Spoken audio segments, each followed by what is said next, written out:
ಆಚಿ ಮಸಾಲ. ಎಂತ ಅಡಿಗೆಯ ರುಚಿಯಾಗೋ ರಹಸ್ಯವು 20 ರೂಪಾಯಿ. ಕಾವೇರಿ ವಿಚಾರದಲ್ಲಿ ಕರ್ನಾಟಕಕ್ಕೆ ಕೊಂಚ ರಿಲೀಫ್ ಸಿಕ್ಕಿದೆ ಅಂತ ಹೇಳಿ ಗೊತ್ತಾಗ್ತಾ ಇದೆ.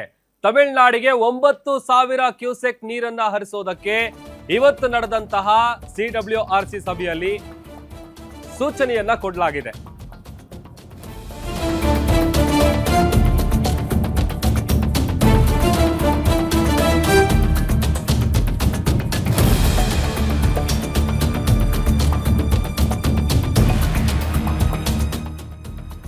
ಕಾವೇರಿ ವಿಚಾರದಲ್ಲಿ ಕರ್ನಾಟಕಕ್ಕೆ ಕೊಂಚ ರಿಲೀಫ್ ಸಿಕ್ಕಿದೆ. ತಮಿಳುನಾಡಿಗೆ 9,000 ಕ್ಯೂಸೆಕ್ ನೀರನ್ನ ಹರಿಸೋದಕ್ಕೆ ಸೂಚನೆ ಕೊಡಲಾಗಿದೆ.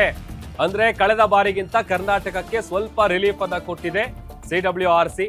12,000 ಕ್ಯೂಸೆಕ್ ನಿಂದ 9,000 ಕ್ಯೂಸೆಕ್ಗೆ CWRC ಇಳಿಸಿದೆ ಅಂತೇಳಿ ತಿಳಿದು ಬರ್ತಾ ಇದೆ.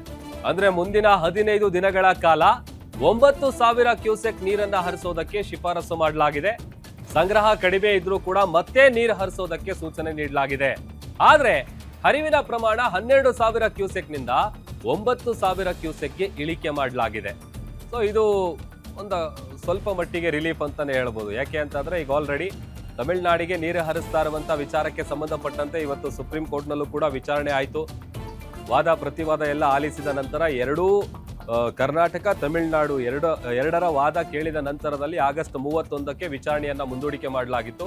ಸೊ ಇವತ್ತು ನಡೆಯುವಂತ ಸಭೆಯಲ್ಲಿ ಏನೆಲ್ಲ ವಿಚಾರಗಳ ಚರ್ಚೆ ಆಗುತ್ತೆ, ಯಾವ ರೀತಿಯಾದಂಥ ನಿರ್ಧಾರವನ್ನ ತೆಗೆದುಕೊಳ್ತಾರೆ, ಅದರ ಆಯಾಮದಲ್ಲಿ ಮುಂದೆ ನಾವು ಮತ್ತೆ ಇದನ್ನು ವಿಚಾರಣೆ ಮಾಡ್ತೀವಿ ಅಂತೇಳಿ ಸುಪ್ರೀಂ ಕೋರ್ಟ್ನಲ್ಲೂ ಕೂಡ ವಾದವನ್ನ ಮುಂದಿಡುವಂತ ಕೆಲಸ ಆಗಿತ್ತು. ಬಟ್ ಈಗ 12,000 ಕ್ಯೂಸೆಕ್ ಕಳೆದ ಬಾರಿ ಜಾಸ್ತಿ ಪ್ರಮಾಣದಲ್ಲಿ ನೀರನ್ನು ಹರಿಸೋದಕ್ಕೆ ಸೂಚನೆಯನ್ನ ಕೊಡಲಾಗಿತ್ತು.